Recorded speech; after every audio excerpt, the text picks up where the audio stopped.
Hello, buddy. Welcome back. I'm the Strategy Professor, and today we're doing another coaching session with a Gold 5 Soraka. So special thanks to Jeff for the generous donation. That's going to be White Katana. And yeah, we'll go ahead and get right to it. If this is the first video that you've seen of mine, you can always access this Google Doc in the description and jump around to your favorite parts. We're going to start off with an op.gg review, a really quick sort of pre-game overview. Then we're going to watch it, take notes. We'll have a post-game where we bring all of the notes together. And at the very end, I'll talk a little bit more about opportunities if you want to support the channel or you want to get your own coaching video. You can become a member. You can donate $20 to get your own coaching video just like this. Email me at thestrategyprofessor@gmail.com if you're interested in that. I also have an in-depth Soraka guide, a coaching playlist, and a playlist for other champion guides that I have. So tons of great content on the channel if this is your first time visiting. Okay, so let's go ahead and get in here. All right, so you want to aim for one control ward at least every 5 minutes, and you want one normal ward per minute. So you don't quite meet those thresholds yet. You're close. You're close. You should have probably about 8 control wards in a 40-minute game. Not seeing how many normal wards you had there. Oh, here we go. And 32 normal wards. Yeah, so you should try to get, about 41 normal wards here and about 8 control wards, ideally. So try to step up the warding just a little bit. It's okay. It's okay what you have so far, but I think that's definitely a place that you can improve a little bit. As far as runes and masteries, I recommend going 9 armor reds, flat health yellows, flat AP blues, and then flat AP quints. This will give you the most healing early game. It'll give you the most harassment early game, and just the most self-sustain because your Q also scales off of the healing portion of the Q, as well as the damage portion. They both scale off of your AP. So that's something to keep in mind. I mean, magic resist is okay. The problem is, like, you're against a Maokai, so you're probably not going to take that much magic damage. You might take some from saplings out of bushes, but you should be able to sustain through it. Ability power reds are not really cost efficient. It's not a huge deal, but I think that armor is going to serve you better. Armor and flat AD and attack speed are the most efficient things in red. So, like, I think that the blues are something like 1.2 ability power per blue. It's something like that, and this is only like 0.59. So it's just not really that slot efficient. If it's not a huge deal. If you don't have armor reds or you don't have, AP blues, that's fine. I mean, this can work, but just in terms of like sheer optimization, that would be something you'd want to aim for. Okay, what else? I would definitely go for Explorer over Siege Master. This is going to help you rotate through up and down the river primarily so that you can ward better, rotate better, and it also helps you escape when you step into bushes. This is a very, very powerful mastery for just a tier 2, so it's something that a lot of people underestimate, so I would highly recommend that you run that. And the rest of this looks pretty good. So, runes and masteries. As far as your skill order, I would get 2 points in Q for laning phase because I think you should be able to bully out Twitch and Maokai. They don't have any inherent sustain, at least Twitch doesn't. And that's a melee support, so he's probably not going to be able to do too much to you early on.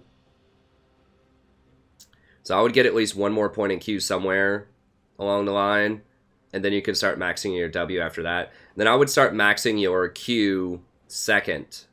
Like, after you finish maxing your W all the way, you get a second point in Q in lane, max W, and then finish maxing your Q. Your E is pretty anemic when you level it up. You get a slightly lower cooldown, but you're still only going to be able to cast it probably like once per fight, most fights. You do get a little bit more damage, but it's really not worth it. It's a really long cooldown. It's used primarily just to stop people from casting or flashing. It's much more valuable to have this spammable Q ability that is going to keep you topped off, heal you, it's going to slow people, it's going to damage people, and it's going to fuel Athene's Unholy Grail, which we'll talk about here in a second, which is something that you should be running. So you get a lot more bang for your buck by maxing out Star Call over your E. It's just much more combat effective, so that's one adjustment I would definitely make there. Then I would buy Oasis, Redemption, I forgot Ardent. It should be Ardent in there. Ardent, Redemption, Athene's, Mikhail's.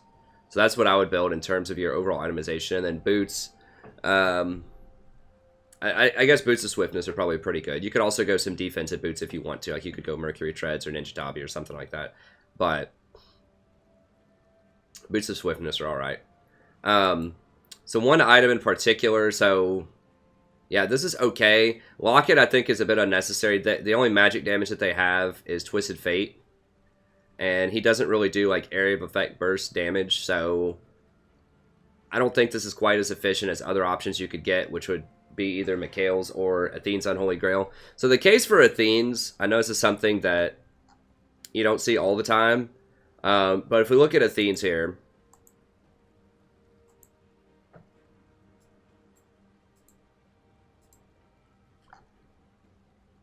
how it works is 25% of pre-mitigation damage dealt to champions basically turns into a heal. So you charge it up, but 25% of damage that you deal becomes a heal effectively. And so once you get this as like third item and you've got a max out Q second, or pretty close to it, that's 230 damage per target that you hit, right? And pre-mitigation just means before magic resist. So if you do... That's an extra 58 healing every time you hit somebody with a Q. If you hit 2 people with a Q, that's going to be an extra 115 healing. And don't forget your auto attacks count, your E counts. Anytime that you just hit anybody with anything, you're basically getting 25% damage that you deal transferred over to your healing, which is a huge deal. And this is not even including, this build, you're probably going to get somewhere around 175 AP. So, it's an extra 61 damage. So that's getting pretty close to like 290.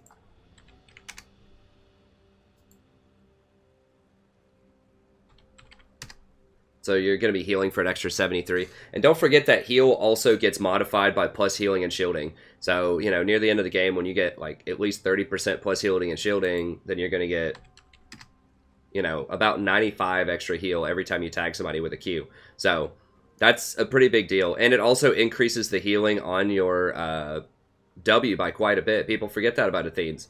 If you get it third item, you're going to have about 350% plus healing or mana regeneration, which is going to convert over to a total of 90 AP on that item.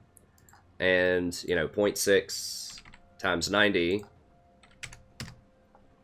equals 54 extra healing, right? On a 200 base, which is huge. I mean, 54 divided by... That's plus 27% healing, effectively, off of that item. So people think about Mikhail's and they're like, oh, that gives, an extra 20% plus healing and shielding. That's good. It's like, well, yeah, but Athene's gives you even more. Athene's is effectively going to give you 27 with that setup that I said if you get it third. So that's massive. So you get more healing off of this, plus 27% healing. Think about that. Like, that's almost as much healing, extra healing, as Redemption, Ardent Censor, and Wind Speakers combined. That gives you plus 30% healing, and this is 27% on one item, in addition to giving you that extra heal. So if you're getting an extra 95 heal, you tag somebody with a Q, and then you hit someone with your W, that's an extra 48% healing on your W, effectively. Now, even if you say, okay, but your W, you're going to be able to cast that much faster than your Q. Well, let's say that you only hit the Q, once every 2 heals. And you just divide that by 2. That's fine. It's still an extra plus 23% healing. So if you take the base that I just talked about, the plus 27 or 28%, whatever it was, because of the AP, you take in the bonus healing off of blood charges, you're looking at an extra 50% healing on your W. As long as you're hitting people with Q every now and then. Somewhere in that ballpark. You might argue, okay, it could be a little bit less, it could be a little bit more. The bottom line is it's huge. It is a massive amount of extra healing and extra damage that you're doing in your entire kit. So it's a really big deal. This is a very, very underrated item, and it's super powerful. So I would highly recommend getting this on Soraka. Like I said, you don't want to rush it, per se. I do think that Ardent Censer and Redemption are probably both better. You might consider getting it before Redemption if you're doing a lot of skirmishing rather than team fighting, but Redemption's still a fine item, and Athene's is really good too. Now, you can get Athene's and Mikhail's. Now, this says it disables Harmony, which, will remove your plus healing and shielding, so you will, lose 350% base healing, which kind of sucks because Soraka does like that base healing, but if you think that it's worth it, if you need the cleanse effect, if you're going to get the plus 20% healing and shielding, then it's up for consideration. So I would definitely get one of these items, though. You can get Locket if you want to later on, but I would highly favor getting the Athenes as your third item, and then just kind of figure out what you want to do after that. Okay, talked about Explorer Mastery. All right, so looking at the game itself, you should be aggressive in this lane. You need to stop Twitch from scaling. Tristana does scale really well, but the more Qs you can hit on Twitch and harassment, the better you're going to be late game, because Twitch is still a monster later in the game. Beware of TF. Once you're about level 5 in lane, TF's going to be level 6. So just do not push past River. Don't push past that midpoint in your lane if he's missing. And just make sure you keep an eye out middle lane and do not let him warp behind you and kill you. That's rule number 1 when there's a TF on the map. So be careful with that. I didn't look to see if Garen has TP or not, but if he does have TP, you should watch out for that. It looks like he does, just squinting and looking at the box down there. So watch out for Garen TPs behind you as well. Be careful. Kindred can rush Dragon pretty quickly once she gets Blood Razor, so you need to get your Sightstone pretty early and then make sure that you keep a ward on Dragon. Also, warn your jungler about that. See if he can help you out by getting the Scuttle. But you need to keep Kindred off of that Dragon. Don't let her sneak free dragons on you. Vision is really good for Nocturne too, because then if someone's really low or they're trying to rotate, then Nocturne can catch up with him and ult him if he's within range. Both teams have pretty good scaling overall, so you want to try to close out the game if you can get ahead early. Kled should be able to outsplit a Garen later, and your team fight's pretty good as long as you get Twitch under control. But Twitch can be a complete terror if he gets out of control. I haven't looked at the scores here, so I don't know how the game goes down, but those are just the things I'd watch for. Okay, let's go ahead and get in here.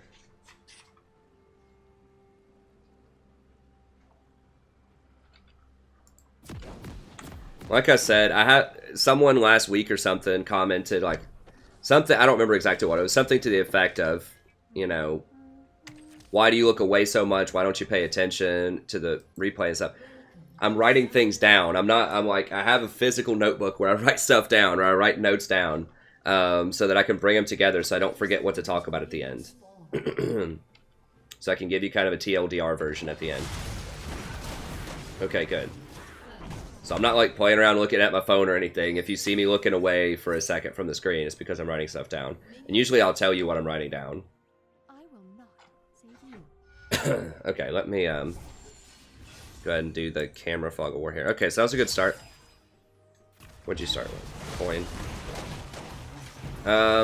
Yeah, y'all need to get out of that. Get out. Ping him back.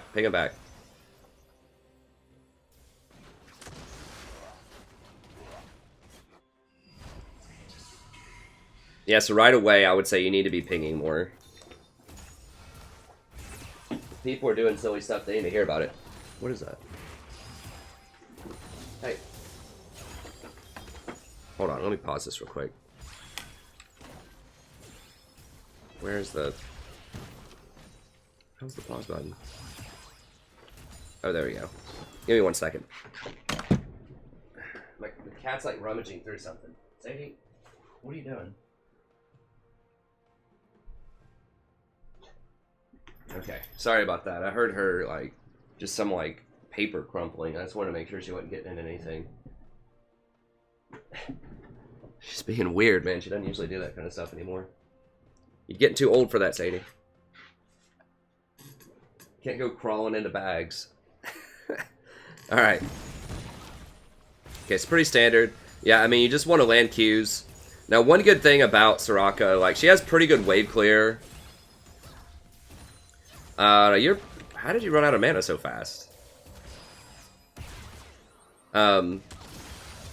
Hit Maokai with auto attacks. Hit Twitch with auto attacks. Like, you heal every time you land a Q, so take advantage of that. So walk up and auto him right now. Let's go. Yeah, no. I mean, you can hit him with Qs, but hit him with auto attacks, too. I mean, your auto attacks still deal probably like 40 damage to him. It's almost as much as your Q.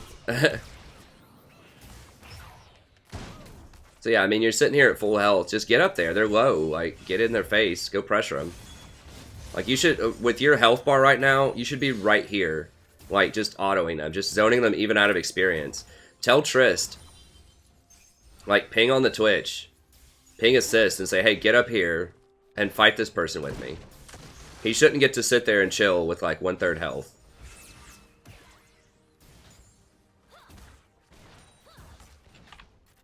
Because you know that the jungler's probably going to be on the top side of the map. Probably. They may have rotated down by now. Around 3 minutes into the game, jungler's usually top. We haven't seen them top yet, so that means she's probably rotating back down. So you need to be careful. Yeah, here she is. Yeah. So y'all should have backed up there. Okay, good. Heal him. Heal him. Okay, good. Exhaust, you have... Okay, use exhaust.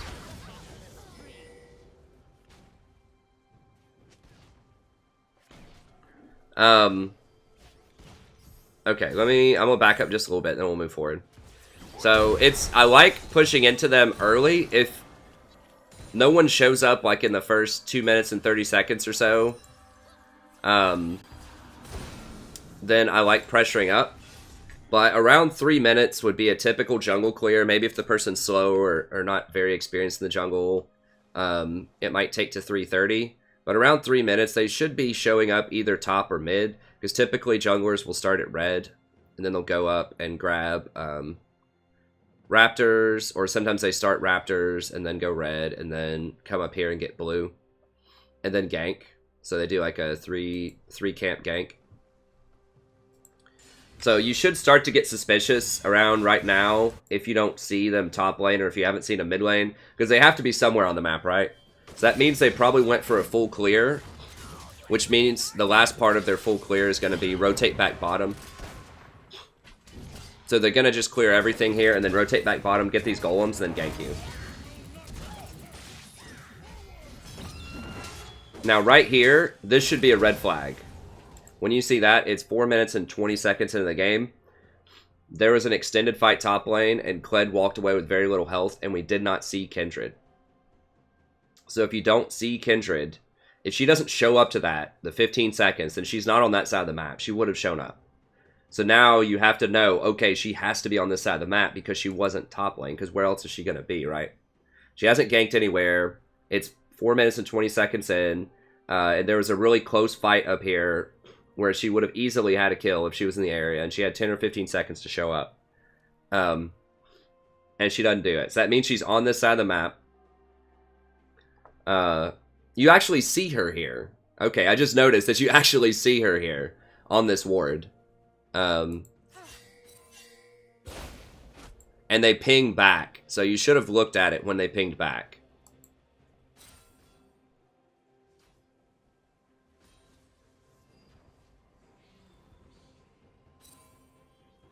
And you see the mark is right here.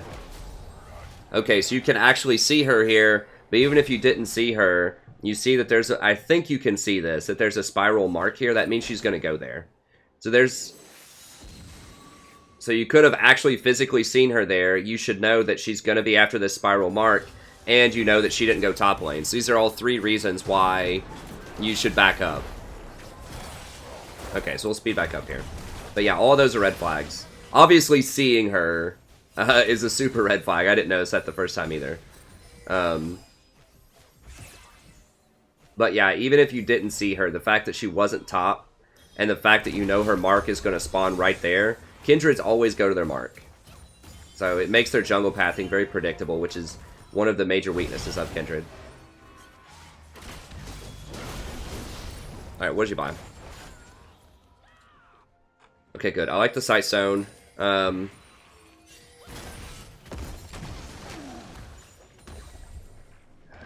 Kitana is so frustrating. Like, he clearly had her stunned, and she still got to jump out of it. That jump is so ridiculous. Anyways. You need to get wards on Dragon, because now that she got a kill, she's ahead. So if she gets that Blood Razor, then she's going to be able to do Dragon. Well, that's not good.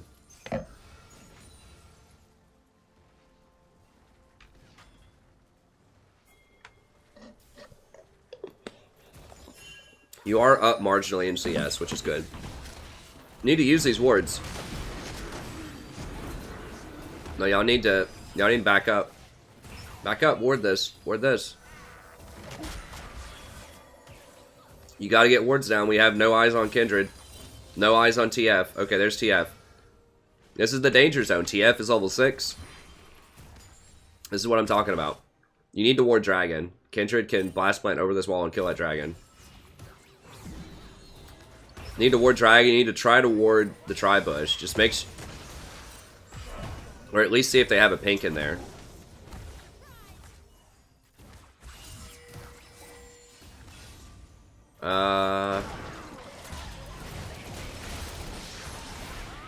Okay, good.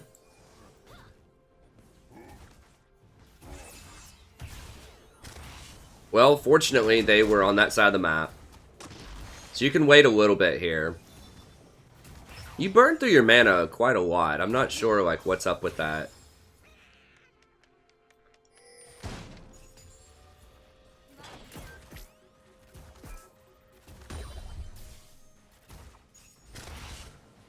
Maybe just unlucky with the blue coins or something this game, but... Oh, one thing that I haven't seen you do that much, this will help you out with mana and just efficiency so much. Don't heal somebody until you hit a Q, if you can at all help it. So when you hit a Q, it empowers your heal to give it like an extra 40% healing as a heal over time, as a hot. So whenever you're trying to heal, you need to try to land that Q first before you W, and that will make your... heals, I don't remember the exact number, it depends on how many points you have in Q, but it makes it somewhere in the neighborhood of 40% more efficient.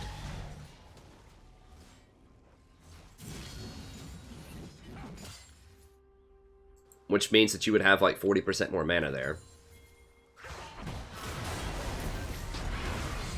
Alright, Dragon, Dragon, Dragon, Dragon. Do Dragon right now. Ping this. Ping, ping, ping, ping, ping. Get it, get it. You have 4 people sitting here. You just killed Twitch. Get the Dragon. Get the Dragon. Get the Dragon. Y'all need to get that Dragon, man. Gled had teleport, too. You kill somebody right next to a Dragon pit, you have to get the Dragon.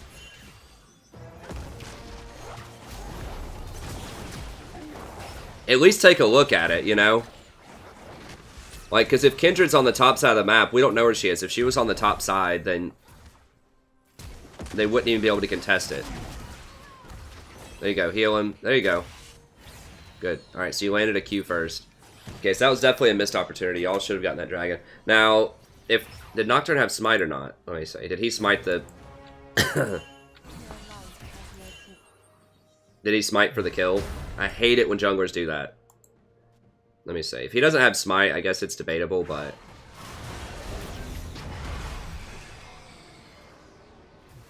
I would still take a look at it, even if he doesn't have smite. Like, just ward over this wall, ward right here, and then just try it. Just pull it out of the pit. Drop a pink here. See if it's warded. Pull it out of the pit. And then just make her come to you. I mean, you can always drop off the Dragon if she shows up and just kill her. But I would definitely try to get something out of that.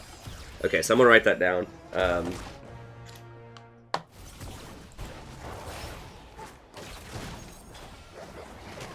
Okay, so we'll do,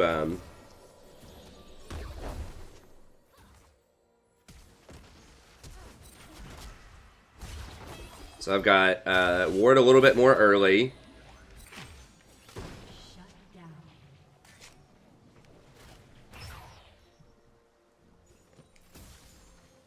So ward a little bit more early, land, Q,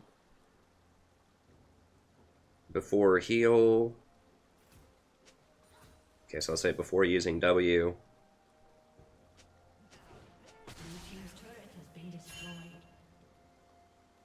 Go for Dragon on kills.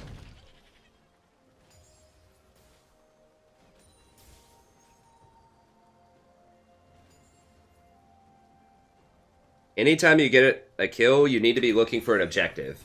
Like, you either could have gone dragon, or you could have just had 4 people dogpile bot lane and just get first tower blood. Like, something. You have 4 people in a place, you need to do something with it. So if the smite's down, when you had all those people here, you could have just pinged and just said, get first tower, ping, ping, ping, ping, ping. Because the only person who's going to be there is Malachi, because you just killed Twitch. And then TF and Kindred probably won't rotate in time. Y'all need to go for this. You're right here. Okay. You need to ward right here. Ward this. Ward this and try to hit that. I don't think you can hit the blast plant from there, but ward it. Okay, you see TF over here. Now she could just blast plant over this wall, though, and steal it. She didn't. But you need to ward this, and you need to drop your pink in this pit. Make sure it's clean.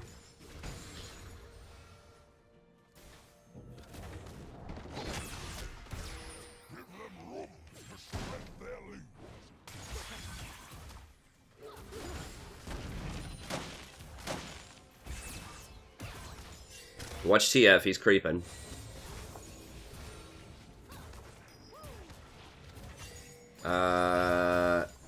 You need to ping them. I would ping them out of this. I think it's going to be bad. I think TF's going to show up. I think this is going to end badly. We'll see.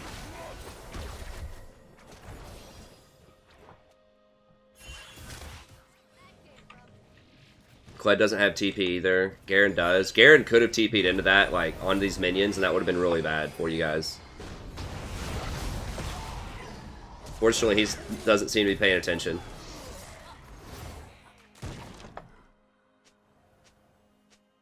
Yeah, they they happen to notice that Garen has teleport also.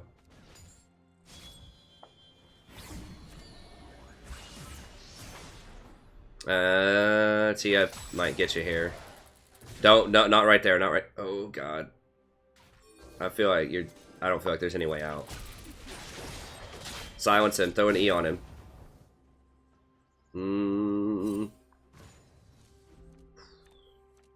That was scary. I would have probably walked up and just silenced TF with Kled there, and then just hit a Q on him and just try to fight him like right here instead of running over here, because Garen could have been there. I mean, Malachi was almost there, which is pretty dangerous pathing. I know you're probably like freaking out just trying to run, but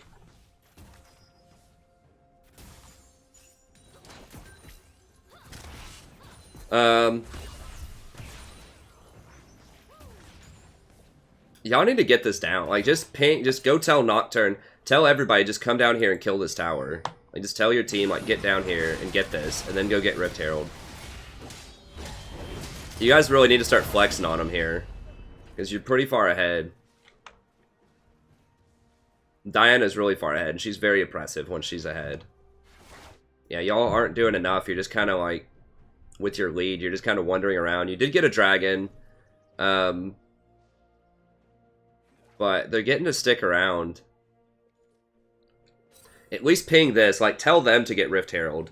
So just, like, tell them push up top, get Rift, and then just, like, ping this. Assist, assist, assist. And tell the 3 of them to get this, even if you can't get up there. Ping that you have your ult so you can heal if things get weird up there.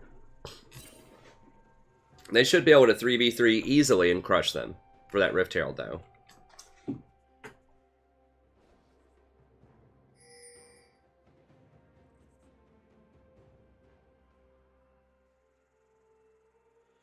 Okay, so I'm going to say shot call more, direct team to objectives. So that's one of the big things as support, is you have to be the shot caller. Because you have the most, like, free brain power, typically, to try to work on that. Let me see what happened here. That you just didn't have good wards, and they crept up on you. So you have to be the shot caller, because you don't have to CS, right? And so that frees up a lot of your sort of second-to-second mental power so that you can watch the minimap more, which puts you in a better position to shot call. Okay, yeah, you didn't have wards here, which you need to try to have wards here. A good trick, if if they have this pinked and for some reason you can't fight them for it, even though you're ahead right now, you should be able to fight them for it. But even if you can't, walk over here and ward this. It's a really good way to see if the jungler's walking through this sort of alleyway here, which is something that's really popular to do. I mean, they might come up through this way, but a lot of times they will walk somewhere through here.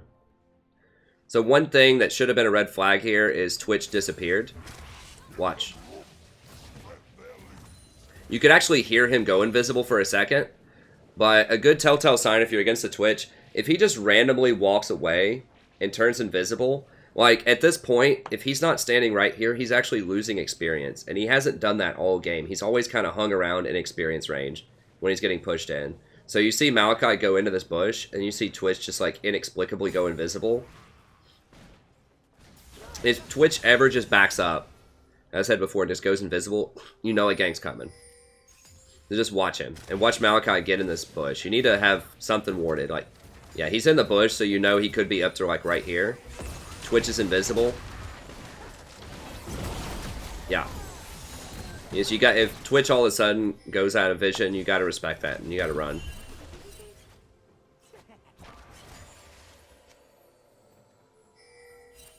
I'd ping him back. It's gonna be a 4v5.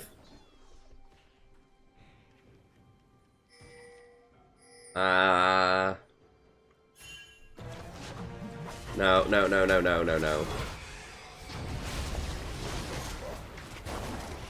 This... I mean, y'all might pull it off, but it's really dicey.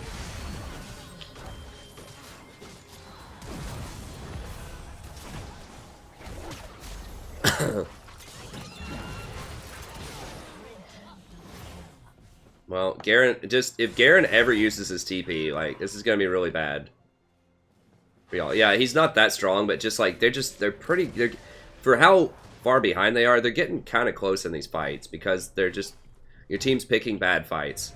So you got ahead there, but it could have potentially been a 4v5 if Garen used his TP. Okay, Dragon's up in a minute or so. You need to be pinging your team to get ready for that. What do you have? Okay, go in Ardent. Sounds good. I would upgrade your Ancient Coin. I would honestly just get Oasis first and then get Ardent. Like, Ardent is powerful, but having 4 wards is more powerful, and having a bunch of extra gold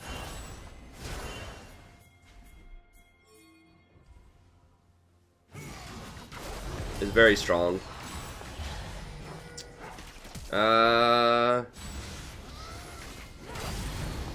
You got to get this under control. Like, your team's like coming out on top of these, but it's starting to get a little too fiesta-y. You got to get them together. Now Dragon's up. You risk losing the Rift Herald, and Rift Herald is very important.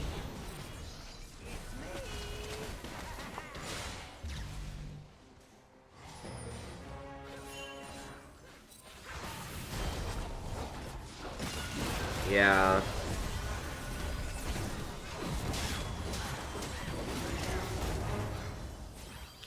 I go get Rift Herald right now. Get Herald, get Herald.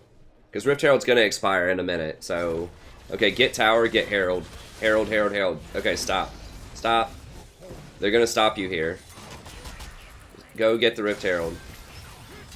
Ping your team back. Ping Rift Herald. It's gone in 45 seconds. It's a free tier 2 tower at this point, if you use it correctly. Y'all are wasting time here.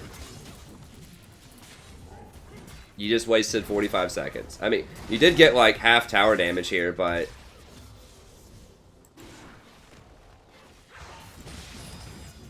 Now you've overstayed. I don't know. Y'all are playing with fire. Like, you really are. I feel like you're losing control of this game. You did get Dragon off of it. You lost Rift, though. Which is... You know, really kind of inexcusable because of just how far ahead you are. Like, you shouldn't be losing any objectives.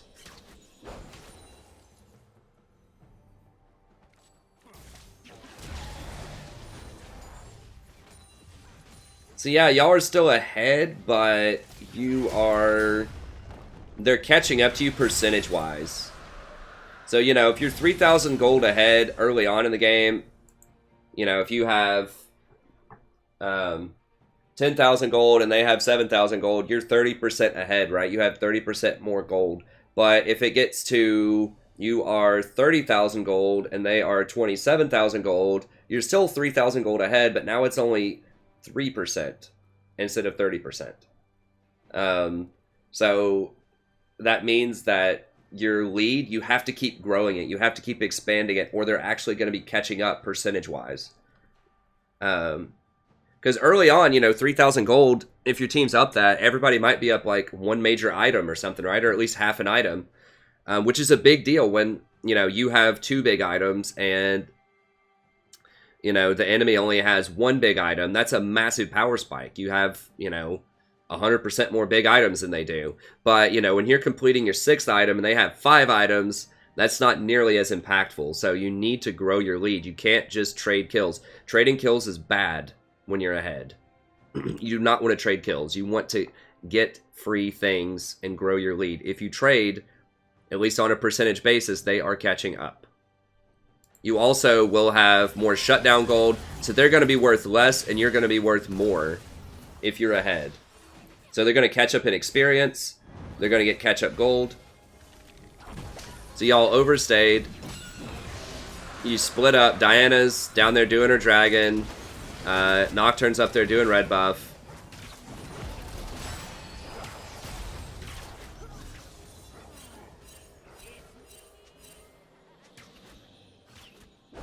Yeah. So, and this is because no one's shot calling. Like, no one's saying anything on your team. Everyone is just, like, chilled out, like, AFK listening to their music, basically. Or not AFK, but, like, autopilot mode listening to music or something. They're just not paying attention. They're zoned out. They have no idea what's going on in this game. They're just wandering around, like, getting CS, just hoping the game will end at some point. You have to stop that. Like, obviously, it's not directly your fault that Diana chose to go do Dragon, or that everyone just kind of trolled around here and didn't do anything for 45 seconds when you could have gotten either the Rift securely or the Dragon securely. And then instead that caused, I think they got 2 additional kills in mid-tower. So they actually ended up ahead in that exchange. Because I think you killed two people, I believe, and then sieged middle. And then they came back and killed 2 people and got tower. Now, Diana did get Dragon, I suppose, as well. But you see what I'm saying? Like, it's not your fault they're doing those things, but you have to take responsibility for it. It doesn't matter whose fault it is. Like, you have to get your team to stop doing that. And the way you do it is you ping stuff. You'd be surprised, a lot of people will listen to pings. Like, they'll understand a good call when they hear it, they just won't be able to think of it themselves. So they'll say, oh yeah, that is good, let's go get Rift, or oh yeah, Dragon, let's go do that.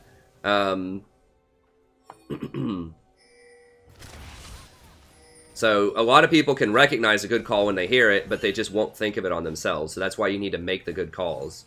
And people want that. I know sometimes people can be worried, well, they're bossy and you're telling people what to do. And, there is a bad way to shot call where you can be bossy. But I think you can do it well, too. Yeah, y'all shouldn't be in there. Okay, let me go back to a key moment here. Okay, right here.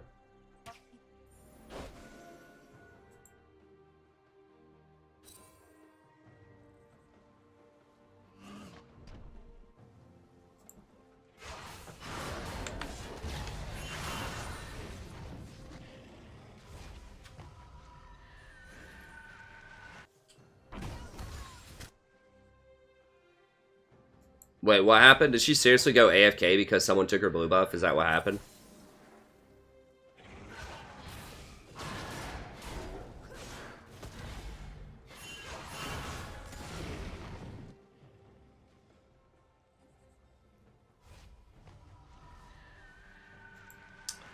Wow. Yeah, see, I'll have to back up until she comes back to the game.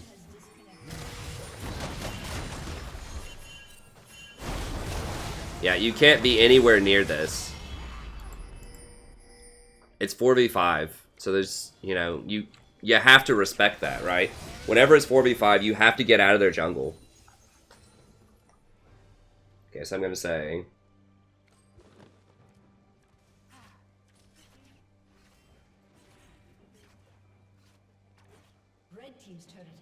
So I'm going to say respect 4v5 and back up. So we don't know if Diana's going to come back.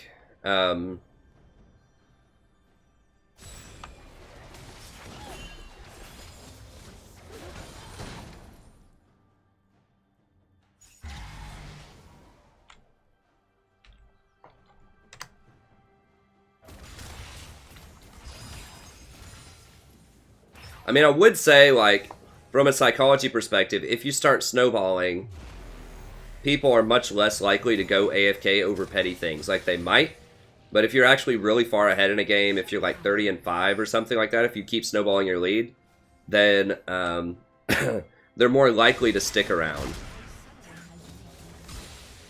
Okay. So she just wanted to throw a little fit for a second. Now she's good. Y'all need to back up still. I mean, Twitch is dead, but the game has changed. They are caught up. They are really strong right now. Y'all are not adjusting. Leave.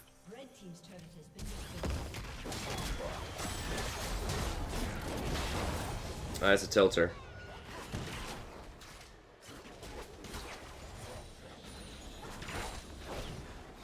Now everyone's probably raging at Diana, and she's raging at everybody else. So everyone's going to be distracted. So that you have to keep people on point with the shot calling so that this doesn't happen. Another thing is, like, the faster you close out the game, the less opportunities your team has to get mad and troll. Or just to, like, not... just to mess things up. Like, the sooner the game ends, the less likely it is that something's going to go wrong. So, you know... it's never good enough just to be ahead and just kind of wander around. You always have to be on point and try to be, you know, as productive as you possibly can be. Okay, what do you got? Going for redemption. I still really wish you would upgrade this coin. You've had an opportunity to upgrade it for probably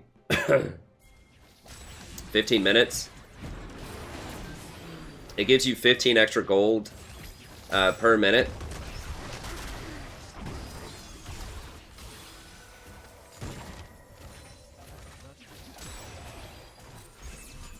You need to run. Run.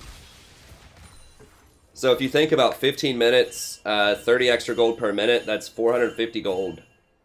If you get 2 gold coins per minute. That's a lot. Also, it gives you 4 wards, which is really, really important because the map is so open and people are just getting caught out, just acting crazy, especially around Twisted Fate. Like, you need to know where that guy is so that you know if he can teleport on you or not. Y'all gotta let that go, though, now, because you don't have any... there's no vision, there's no map pressure. You do see Twitch top, so, I mean, you might be able to make a play down there, but... it's gonna be rough.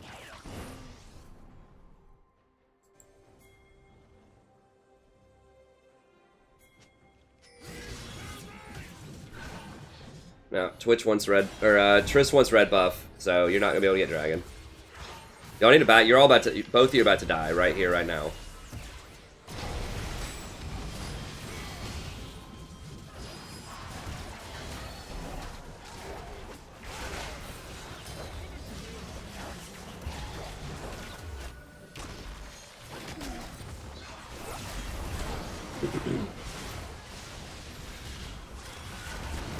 Oof.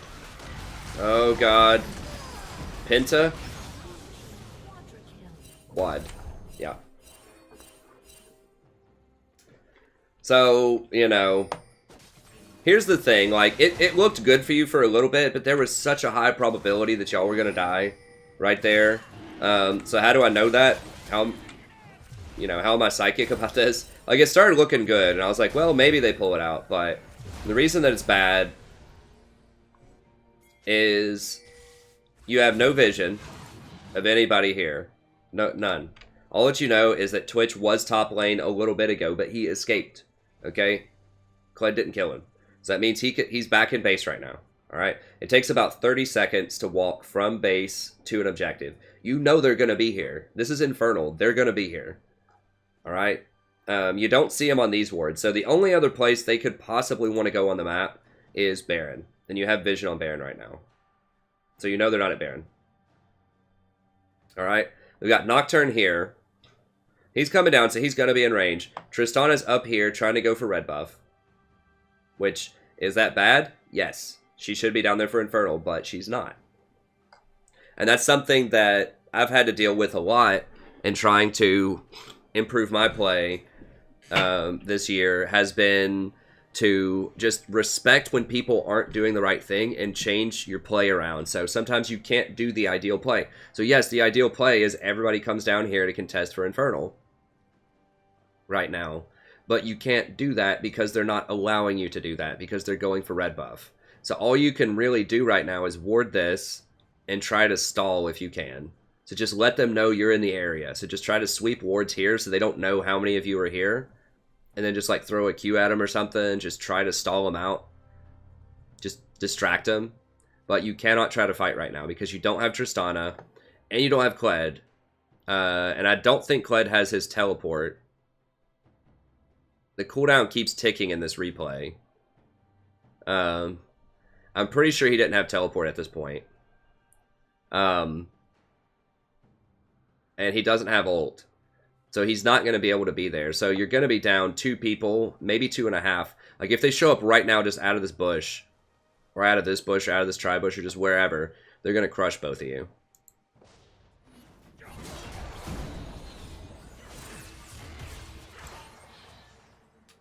Okay, so now you see TF. Y'all need to leave. Triss is not there.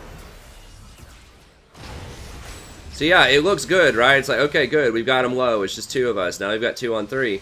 No one else is anywhere on the map. You know they're going to be there. They're going to be here or here or here. Like, they're on the way, and you have no vision.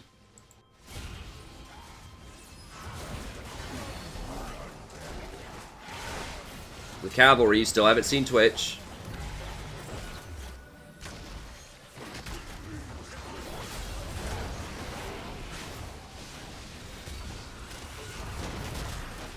And there he is. And no one can really get to him. Like, your team doesn't... Like, once Diana doesn't have her cooldowns, you can't really get to Twitch. Nocturne had already used his ult. You can't really do anything about him. You could have used Exhaust in there somewhere. I don't know where, but just something. Just use Exhaust. Just make sure it's on cooldown before you die.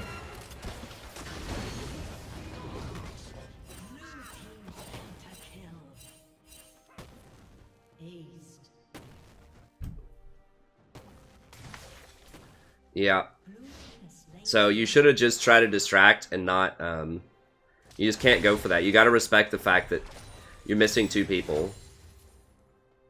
Like, sometimes if you're super far ahead, you can get away with it for a little bit. Like I was saying earlier in this video, you know, y'all were getting away with some questionable stuff for a while because you were so far ahead it didn't matter. But they just kept inching their way back in. They'd get a couple of trades, go 2 for 2, you know, a few different times.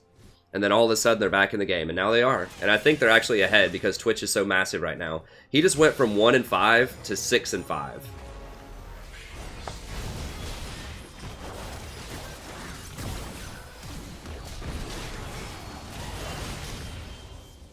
Yeah, it's a good fight.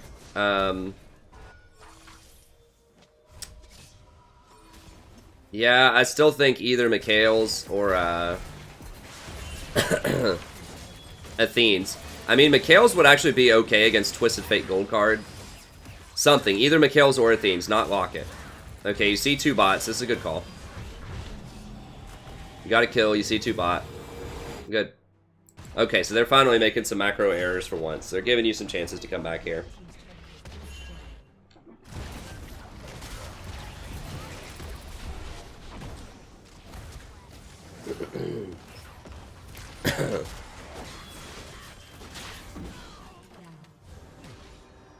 Okay, so I'm going to say, watch mini.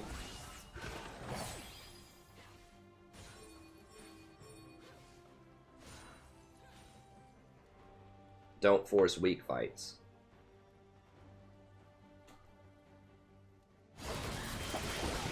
Okay, so y'all got a lot of kills. You got to do stuff here. You push middle, push middle, push middle. I'm like trying to ping it right now. I just tried to ping it. You need to be pinging. Like, the only time that I see you pinging is when you're question marking stuff that's going on. You need to be actively telling people what to do. in a friendly, you know, productive, leaderly way to make up a word there.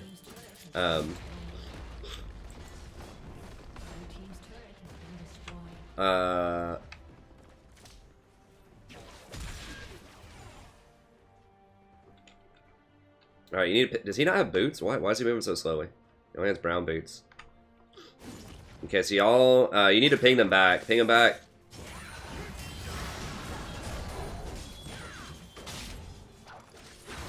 TF and Twitch can roll up any moment.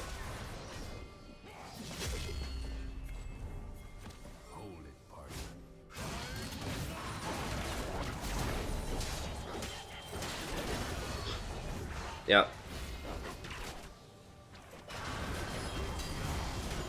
So yeah, is it directly your fault that they got caught? Of course not, right? You're not controlling them.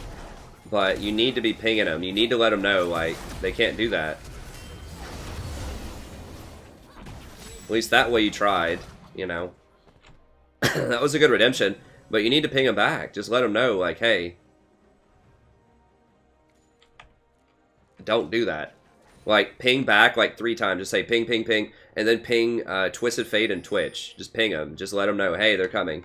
Twitch may have been bottom with Maokai. But either way, there were 3 people that could be there, potentially. They aren't anywhere else on the map. Like, sometimes your team is getting picks, but you need to be, like, closing out. You just lost all your Baron pressure. You could have had the second tier, too.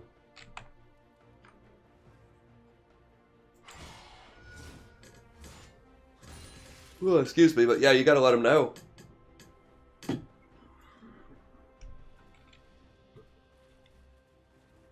Because they're not even thinking about TF's teleport. I'll guarantee you they weren't even thinking. TF didn't even use his teleport. He just walked up. They aren't thinking about TF. They're not thinking about Twitch. You know, they're not all they're doing is they see Garen and they're like, oh, it's 2-on-1, let's do this. They're not thinking about the other people that could be there. Just because you can't see it doesn't mean that it's not dangerous.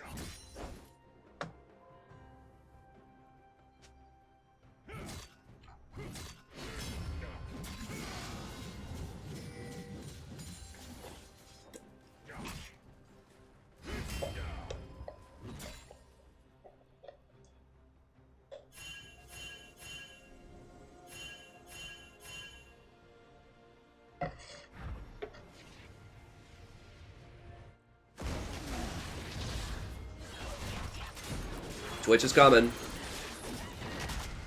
There's Kindred. Once again, you have to get them to stop doing this.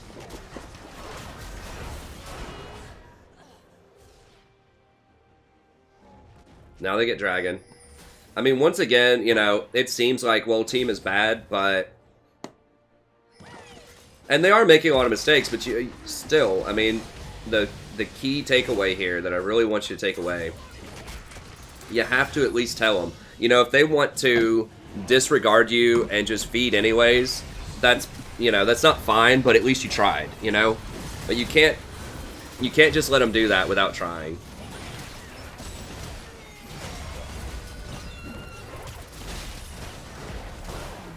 Because if you are the better player, you know, if you are the player that deserves to rise, you have to help your team rise, right? So you have to tell them what to do because you're going to know better than they are if you're a higher level player. You have to be the leader. Especially as support, because there's not a lot of like flashy standout plays you can do as Soraka, right? Or as a lot of enchanter supports. You know, you are just there to help people. But you can't, you know, you're not going to go 20-2 and hard carry people, you know, with the traditional just get a zillion kills and just out-muscle people, right? You're going to have to outsmart them.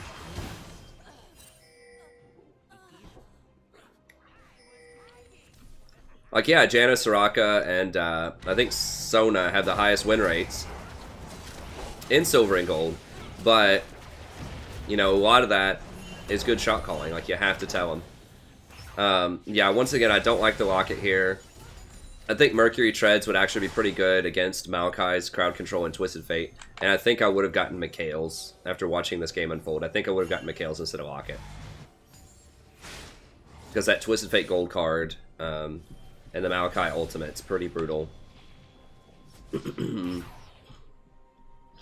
yeah, it looks like the score is tied, but it is not. They are really far ahead right now.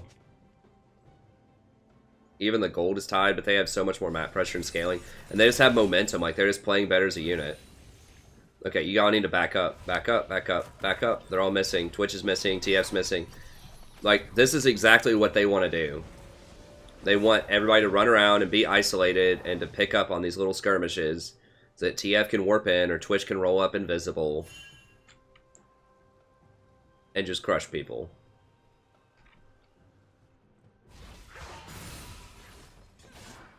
Now, Baron's up in like 10 seconds. Y'all, you should be communicating that. And you should have backed and gone over here to ward and set this up early. It's harder to defend Baron from red side late game. Yeah, he's dead. So now they get Baron. I think you should actually give this up. You don't even have a smite to contest it.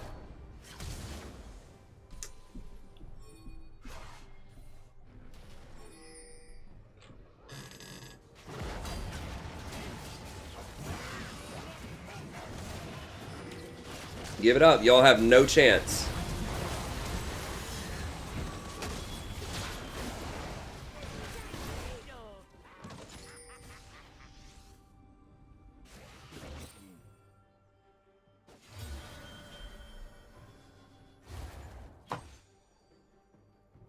Yeah, all that happened was y'all blew important cooldowns. So you blew your exhaust, you blew your ult, and Diana blew her flash, and they got Baron anyways.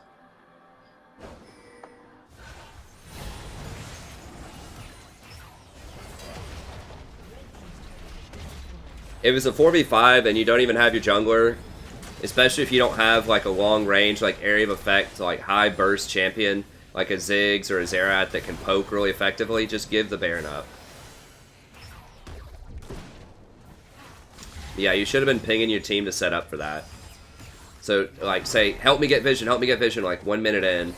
Say, come here, help me get vision, we'll bait it.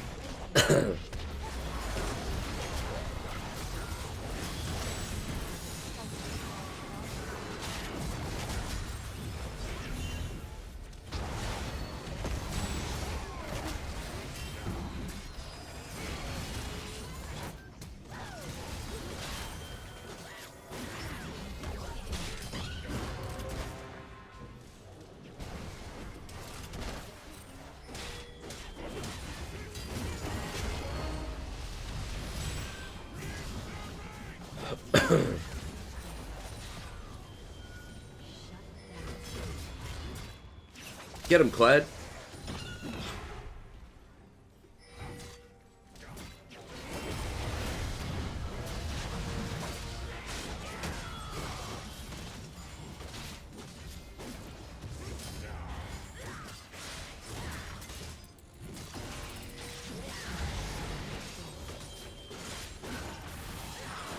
Oh gosh. Minions don't quite get it, almost.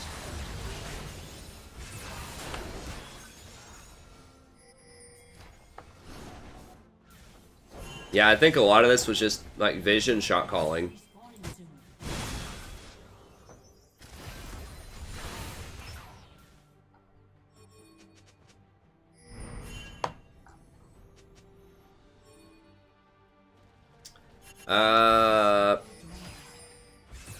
Yeah, you have to give them dragon. You can't leave your base. They can just backdoor.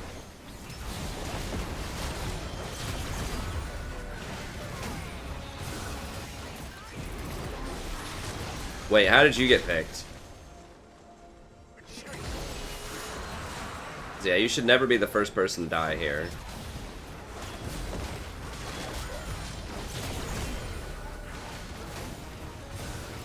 Again, I'm still confused. Hold on, why were you up that far? Let me see.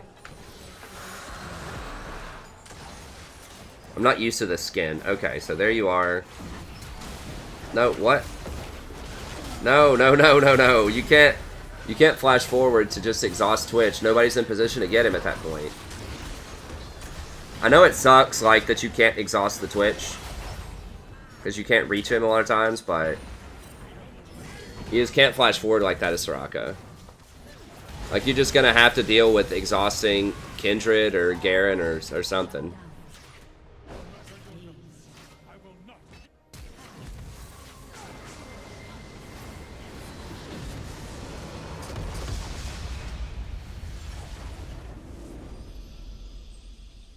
I mean, I know that's a huge weakness of Exhaust, and that's just a weakness of Soraka, is you just can't deal with really long-range threats that have very heavy damage, like Twitch or Kog'Maw or whatever. You just, you know, when you pick Soraka, you're just signing up for that. That's one of her weaknesses. Like, you're really good in long sustained fights if your team has a lot of tanks, and the fight's going to last for a long time, but if they have very heavy burst, especially once they get Executioners. Does he have Executioners? He still doesn't actually have Executioners. Yeah, I think he would have been better off just hanging out in the back trying to heal. I don't know. It was going to be really tough to win at that point anyways, but... Okay,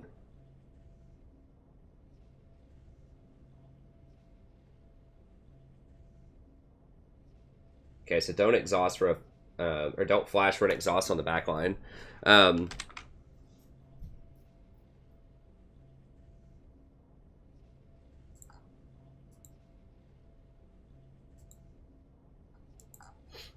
Yeah, so you just have to just accept that and just let it go, that you can't do that. I mean, if you're going to try to make that play, you need to wait until the rest of your team is already fully engaged. And then, you know, maybe you can walk in and try it. But, you know, with Maokai sitting right there and TF with a gold card sitting right there.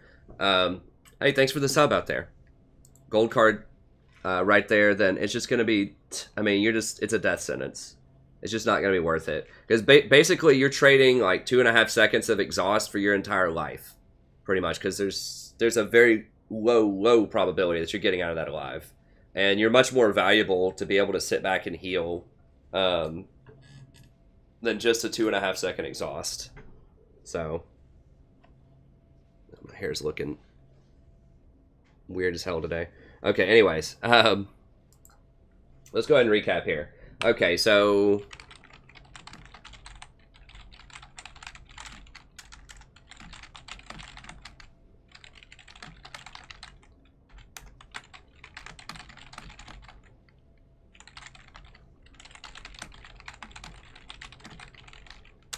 So be sure to know the jungle location. Like, you may not have to know his exact location, but know the side of the map that he's on. Before, or he or she, or I guess in Kindred's case, they know the side of the map that they are on before you engage. So if you haven't seen them for a little bit, if they haven't shown up top lane, like I said, we actually saw them on the ward, so you knew they were there. But even if it's not Kindred, right? Even if you don't see them on ward, even if you don't see a mark in your river and you know she's going to go there, you can still do some detective work and think, okay, it's like past 4 minutes in the game, top lane just got a one-on-one kill, we never saw Kindred, so she has to be on the bottom side of the map. Otherwise, she would have shown up to that fight. Right? And so that's how you want to think about it. So you have to wait until you get vision before you can go aggressive. Especially under suspicious circumstances like that.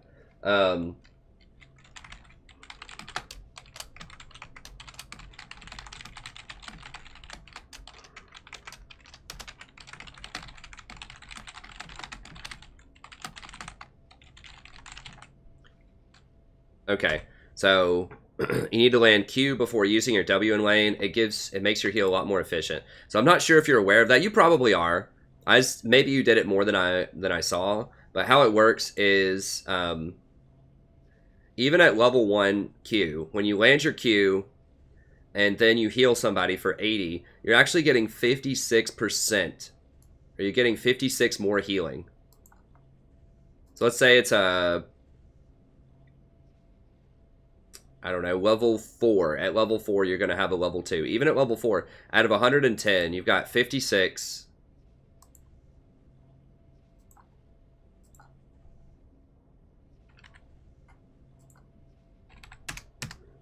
That's an extra 50% healing, you know, when you're level 4.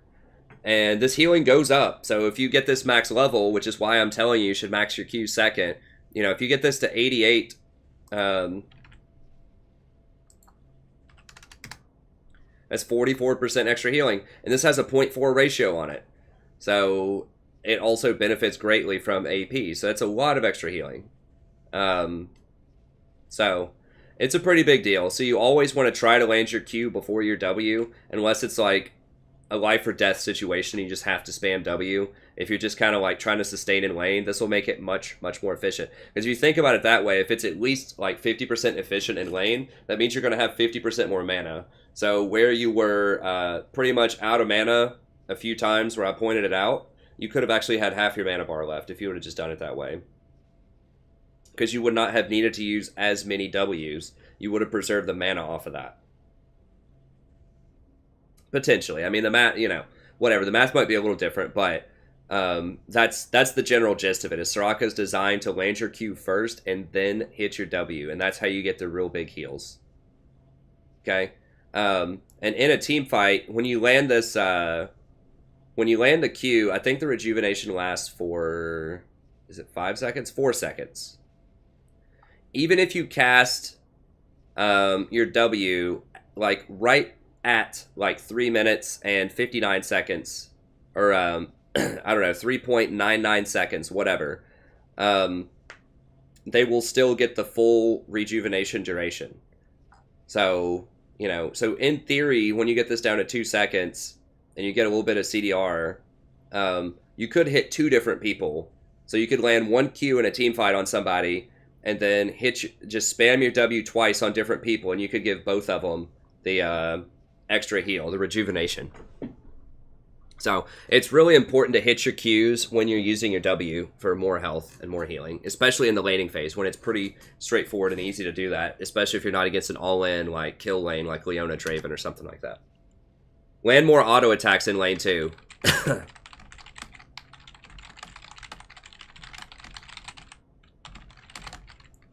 Yeah, once they're like 1/3 health or something like that, get up in their face and just spam auto attacks on them. Like, if they hit you, it's fine. You're going to heal it back with Q anyways. So if they aren't really a threat to you, now make sure the jungler's not going to gank you like we saw. You know, you got to back up when appropriate, but if you think you have time, get up there and harass them a little bit more. Go for objectives on kills.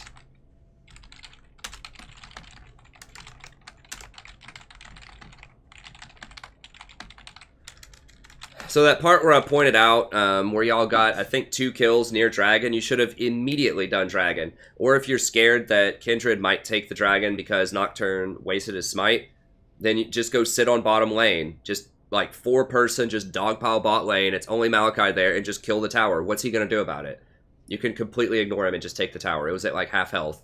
So do something. Like, you can't just everyone walk away and go do their own thing. Go get some jungle camps and go back to farming. When you get kills like that, you have to get things. Like, either do the dragon, and then if Kindred shows up, stop doing it and kill her. Or, and then after you kill her, then continue doing the dragon. Or, just go bot lane and just force, like, a 4v1 on that tower, take it, and then everyone go back to doing their thing. But you have to get something. It can't just be kills. It always has to be kills plus more, especially for 2 kills. Sometimes with 1 kill, if they have really good wave clear, you may not be able to get anything. It's tougher to say, but with 2 kills, like 100%, you should get something on the map. There's no way you should like just walk away and not do anything. Okay,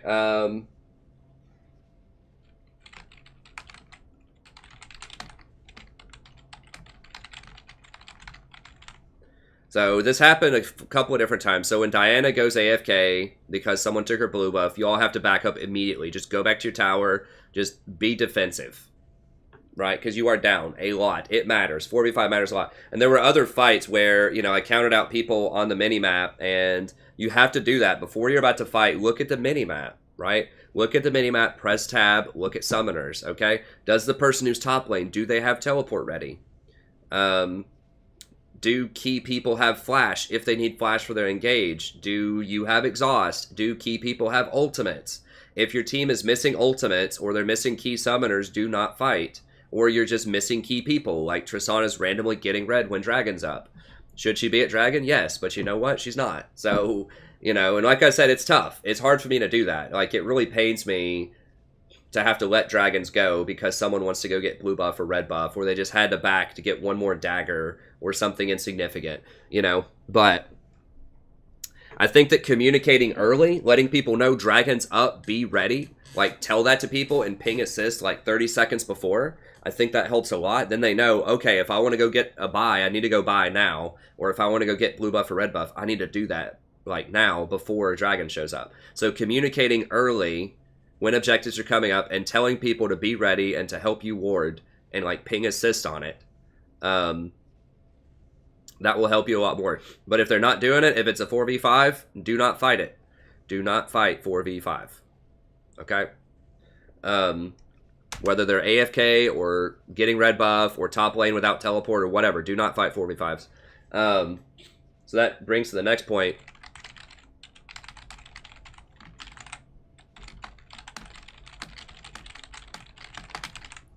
So you have to be the mastermind. If you intend to move up, if you want to get to that platinum level, if you want to go from gold to plat or even just to higher gold or whatever, you have to be the better player. And being the better player means being the smarter player and being the effective communicator.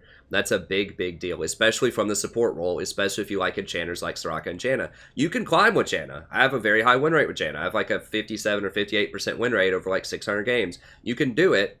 But the way that you do it is you have to communicate and shot call effectively because you're not going to do it on kills, right? You're not going to get a ton of kills. You're not playing a super hyper carry champion where it doesn't matter if your team goes 3-15 early because you're going to go 20-1. Like that is a way you can climb, but you can also climb just by being smart and making good shot calling. So it's a little less obvious unless you have good training, like good coaching videos. But it is something that is very, very powerful because most people want to do the right thing. They just don't know what it is. I said before, they're just on autopilot. They're just not sure what to do. They just walk around. They see champions. They go attack them, or they see creeps. They go kill them, but they aren't thinking about the bigger strategy. So you have to tell them what to do. Like in a friendly way, just like ping, like let's go do this. Hey, let's go do this. Set this up. Baron's ready in 30 seconds. Help me get vision. Okay, this person's alone down here on the bot lane. Let's try to make a play on mid tower. Or we just got 2 kills near Dragon. Let's get Dragon. Or let's get tower. Just let them know all of this stuff to do. Ping missing summoners. Like if you decide you want to try to do Baron, but Nocturne doesn't have smite. Tab, check it, ping his smite. If your team's about to fight, but your top lane Kled doesn't have teleport, ping his teleport, and then ping back, say he doesn't have teleport. Like, just communicate all of these things. Be the eyes and the mind for everyone on your team.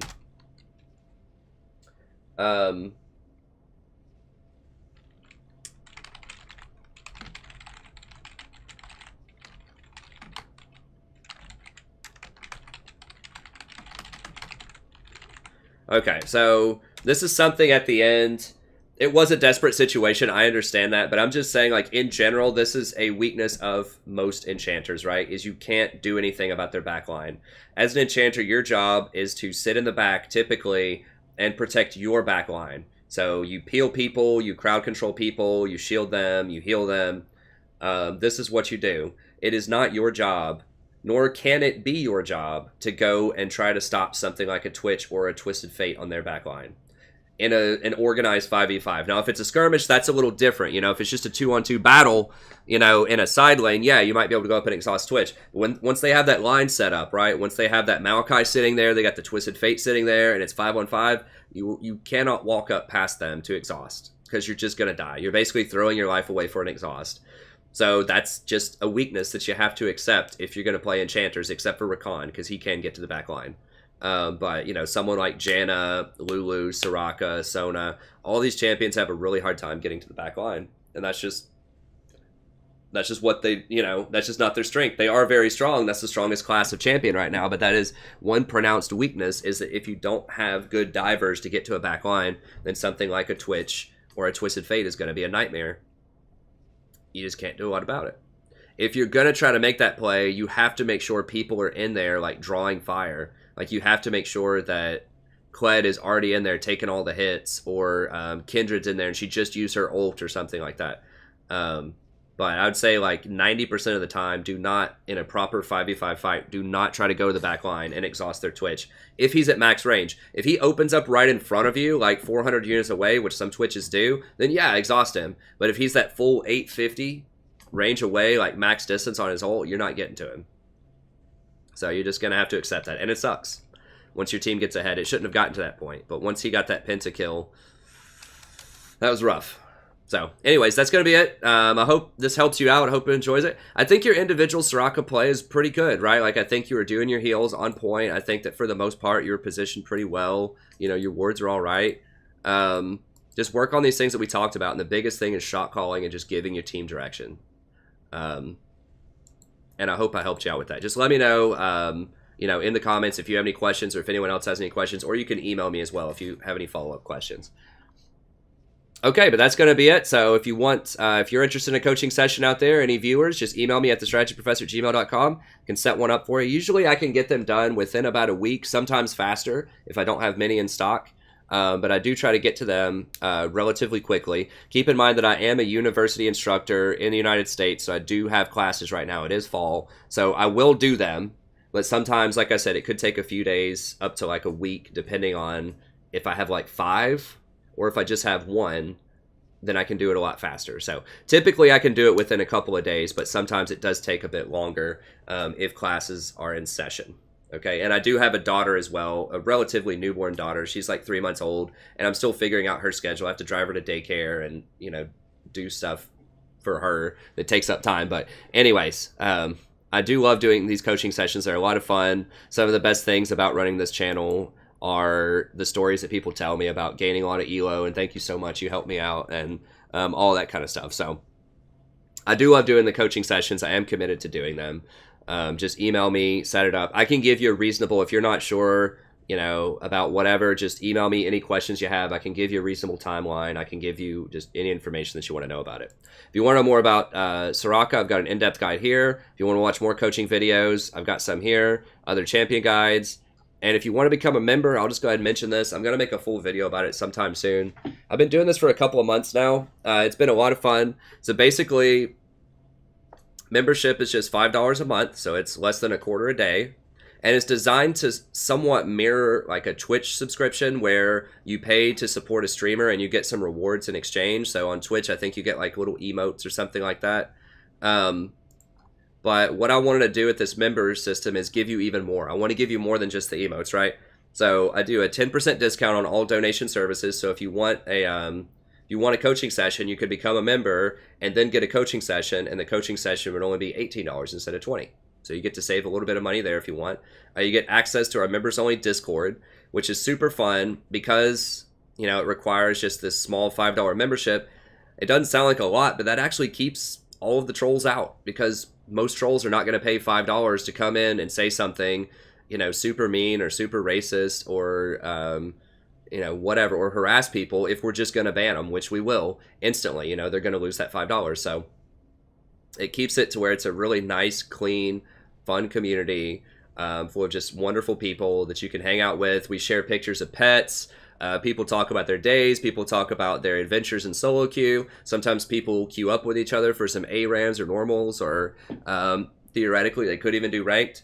So it's a really fun, great community. And then every Tuesday I do a viewers night where I play normals all night with viewers, with members. You just show up in the Discord, and we've gotten every single person at least once, most people twice, every night that we come. We have about 50 members right now, but not everybody shows up on every Tuesday, right? Like most of the time we have maybe a dozen people show up or so. And I play probably 8 games at least on members night. So sometimes more than that. So we're sure to get through everybody. So that's been a ton of fun doing that. If you want to come out, enjoy the community, that's a great night to do it. And then also you can vote on champions that I play every week on the weekly straw poll. So I will play those on Tuesday, and then sometimes throughout the week when I occasionally play some normals, I'll try to get to the straw poll champions as well. So I can get through most of the champions, and I definitely get to the highest voted ones every week. And if you're interested in Warhammer at all and you want to become a member, then you can vote on which faction you want to see episodes from, and I'll try to produce some episodes from that faction during a week. Okay, so once again, if you have questions about a coaching video or membership or whatever, you can email me at thestrategyprofessor@gmail.com. If membership sounds like something you're interested in, just click on the link here. It'll take you to it. Like I said, it's just $5 a month. This is what it'll look like. I run it through PayPal. It's one of the most trusted payment processors in the world. Everywhere accepts it. It's been around for a long time. There's no fees on your end associated with anything. There's no sign-up fees. There's no cancellation fees. There's no contracts. It's just a fresh, clean $5 a month. As soon as you sign up, it's $5, and that covers your first month. And then your billing is just based on your unique sign up date. So if you sign up today, it would be September 13th, and then it would just automatically take out the $5 on October 13th unless you cancel. So you don't even have to worry about it. It just automatically comes out. And the reason that I do this is just easier for bookkeeping. So I don't have to track people down and say, hey, you got the $5 this month. Hey, you got the $5 this month. It's just a lot easier for bookkeeping. So that's it. So you can still sign up in the middle of the month, and you're not losing any days. You're not losing any benefits. You're not losing half a month. It starts exactly when you sign up. So I think it's a wonderful bargain. A lot of people have been doing it, and it just allows me to offer some of these things like Discord, like Members Night, in a fair way to celebrate and reward people that are supporting the content that everybody enjoys, and just giving them some perks and some benefits just to enjoy the content a little bit more. So nothing is money-walled on the channel, right? All of the VODs are still free, the stream is free, the guides are free, all of that is still free. This is just a way to just help support and just add a slightly more personalized experience to the channel, to people who want to help support all of the hard work that goes into it. It is. I enjoy doing it, but it does take like 8 to 10 hours a day to keep up with everything, including the stream and reading comments, emails, coaching videos, all that kind of stuff. So I really love doing it.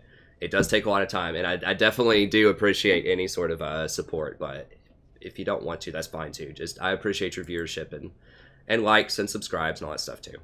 But anyways, that's going to be it. Thank you very much. Once again, I really appreciate it, and I'll see everybody next time. Have a good day.